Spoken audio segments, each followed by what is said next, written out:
The future of esports is now! Daily tournaments with open entry. That's what I'm talking about! Automated prize payouts. Join the Discord, register on Community Gaming. Esports for everyone. Win to earn. Hello everyone, welcome to another Cometh video. My name is Cometh representing E4E. Last time, I showed you how to get ships and start earning. And in this video, I will walk you through the basic gameplay mechanics. Let's go. Okay, if you got here, you probably have done the tutorial already. So you're gonna know most of the stuff I'm gonna say, but I'm gonna go through them anyway.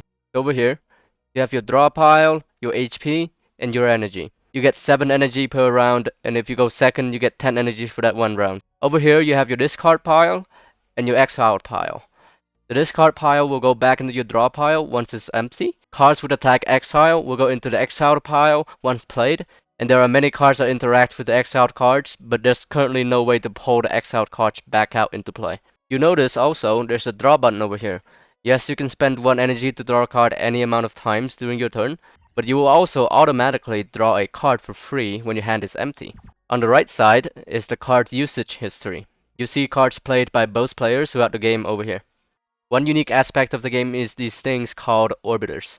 They're like pets that you can deploy that can do damage, healing, shielding, control, or tanking. They trigger once every time you end your turn, so usually when you play them, your opponent is forced to spend resources to kill them.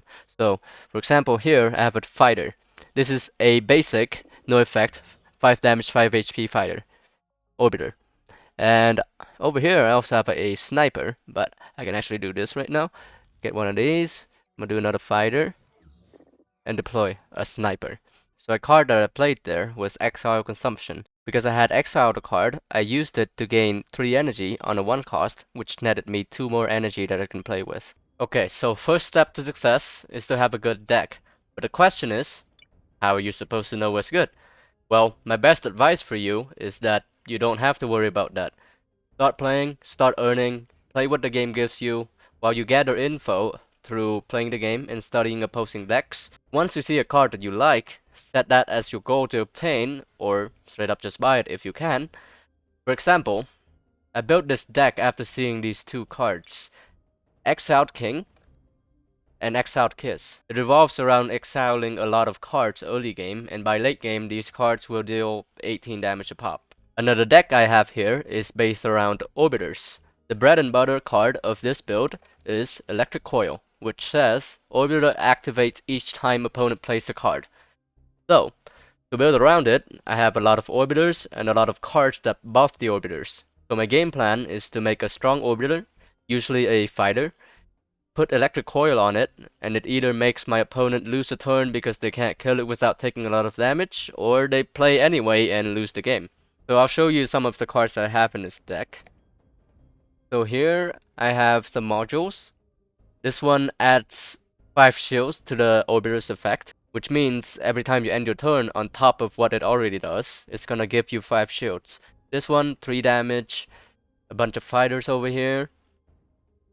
These ones, they buff 2 HP or 2 attack to fighters. So as I said before, I'm trying to make one big orbiter and put Electric Coil on it. Usually my go-to orbiter is the fighter, because it's got 5 HP and 5 damage, so it's pretty hard to kill. But sometimes the sniper also works. If they have a lot of orbiters, this is gonna snipe them all off. Another cool orbiter you can put modules on is the turtle, because it has 10 HP, quite tanky. It does nothing by default, but that's why you add effects to it. Next I will name some cards that are very good, and if you get them, you should definitely try to build a deck around it. First one is Nano Boost. Reduce the cost of the cards in your hand by 1, only costs 1 energy. So what you can do is build a cheap deck around it, and when you get it, on that turn, you can just keep drawing, and the cards are gonna cost very little, and you're gonna get to play a lot of cards. And as you can see here, this is a rare card. You can tell by looking at the frame. This is common, this is uncommon, this is rare, and this is mythic. So next card that I want to show you is Wormhole. Draw a card, reduces cost by 2. This won't make or break a deck, but if you get this, it's probably good in every deck. It costs 1, so it's always positive value, assuming you don't have any 0 cost in your deck, which you shouldn't. Most of them are not very good. Next is exile consumption. Burn 1 card from your exile deck to gain 3 energy. It costs 1, and usually people use this with Nano Boost, so it's basically 3 free energy, assuming you have exiles in your deck, which you should, because a lot of them are very good, such as this one. Good overall utility that fits into every deck. Next is Athena Orbiter. This is a unique card, which is quite fun to play. When you have this in your deck, instead of having this Orbiter that costs 10, it splits into 3 cards that cost 3. Athena Spear, which does damage, Athena Shield, which shields you and heals you, and Athena Helmet, which makes you immune for 1 round. And once you have played all 3 cards, once a game, you will summon Athena Orbiter. And that would be it for this video. If you find this helpful, drop a like, subscribe. I'll see you in the next one. Later. Esports for everyone. Win to earn.